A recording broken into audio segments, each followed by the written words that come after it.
Okay guys, nandito na naman ako guys. Okay guys, magtatagalog na lang tayo upang maunawaan natin ng mabuti ang mga naisusulat dito. So nandito ako guys upang ipaliwanag na naman ng paulit-ulit na ang Panginoong Diyos ni Satanas ay si Jesucristo.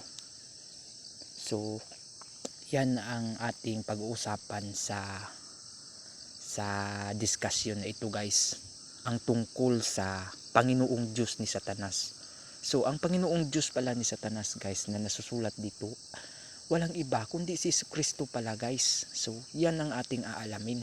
So magtatagalog tayo upang lalo nating maiintindihan ang mga nasusulat dito. Okay guys, basahin natin upang malaman natin ang katotohanan. Dahil marami ang mga tao na maraming mga tao na naililigaw ng mga bulaang propeta dahil sa kanilang mga maling pagtuturo. So kayo na ang mag-obserba guys kung ang mga pagtuturo dito ay mali ba, o kayo na ang bumasa sa mga nasusulat dito upang at unawain ninyo ng mabuti upang hindi kayo mailigaw ng mga bulaang propeta na nagpapanggap na sila lang ang maliligtas. Okay guys,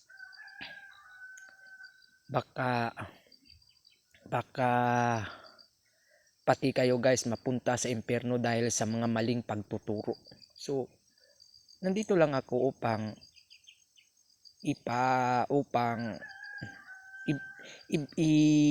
ipaliwanag ang tunay na nasusulat dito. So papatayin natin ang apoy ni Lucifer guys. Gagamit muna tayo ng bagyo. Okay guys, nang magkagayoy inihatid ng Espiritu Santo si Jesus sa ilang upang siya'y tutuksuin ng dyablo. At nang siya'y makapangayunong 40 araw at 40 gabi, sa wakas ay nagutom siya.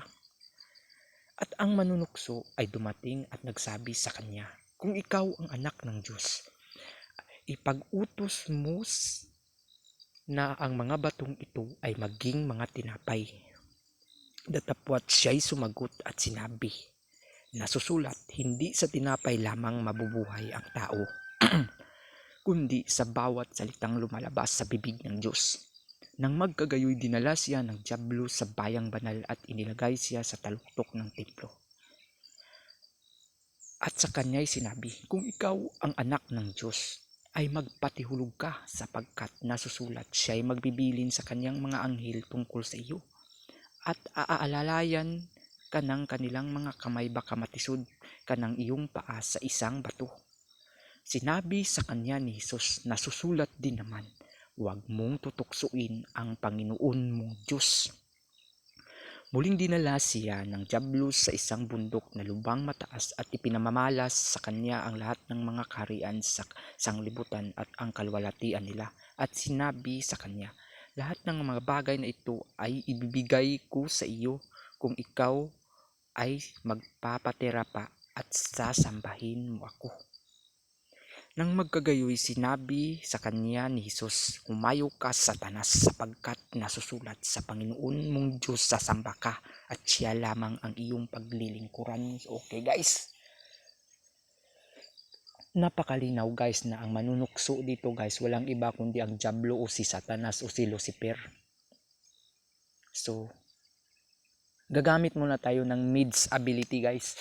So bagyo muna gagamitin natin guys upang mapatay ang maling pagtuturo ng mga Lucifer followers guys o mga anti-Kristo guys. Papatay natin ang apoy nila upang hindi na yan sumiklab at marami pa ang masusunog niyan sa impyerno. Okay guys, napakalinaw na ang manunukso ay si Satanas. So ang kanyang tinukso guys, napakalinaw, ay si Jesucristo. At napakalinaw na sinabi ni Jesucristo, nasusulat dito sa verse 7, nasusulat din naman, huwag mong tutuksuin ang Panginoon mong Diyos. So ang Panginoong Diyos ni Satanas guys, si Jesucristo. Kaya yan ang katibayan guys, yan ang ebidensya na ang Diyos lamang ang hindi natutukso kailanman. Siya lamang ang hindi natutukso dahil siya ay ipinanganak sa Espiritu Santo. At alam naman natin guys na ang Diyos ay Espiritu. At ang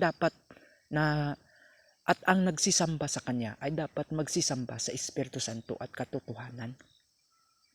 So, hindi talaga natutukso si Jesucristo guys. Dahil siya ay Diyos na nagkatawang tao.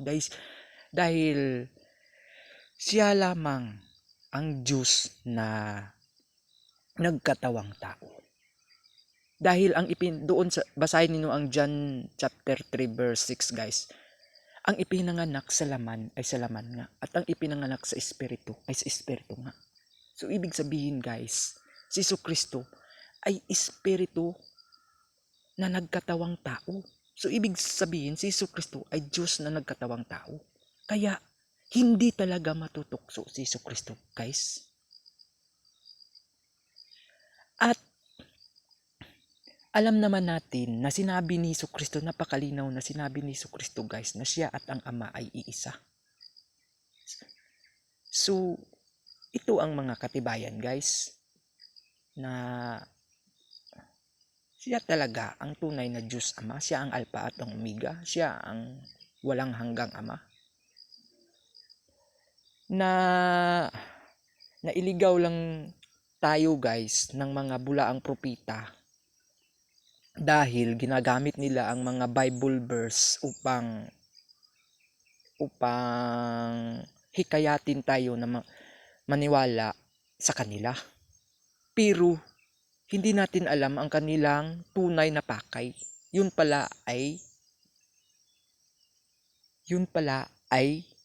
para hukhukan ka lang nila, para ibigay mo raw yung ikapo mo sa kanila. Pero ang totoo guys, ang mga aral na kanilang ipinangaral ay kakaiba sa nasusulat dito. Alam naman natin guys na manunukso ay si Satanas at ang kanyang tinukso ay si Jesucristo. So ibig sabihin guys,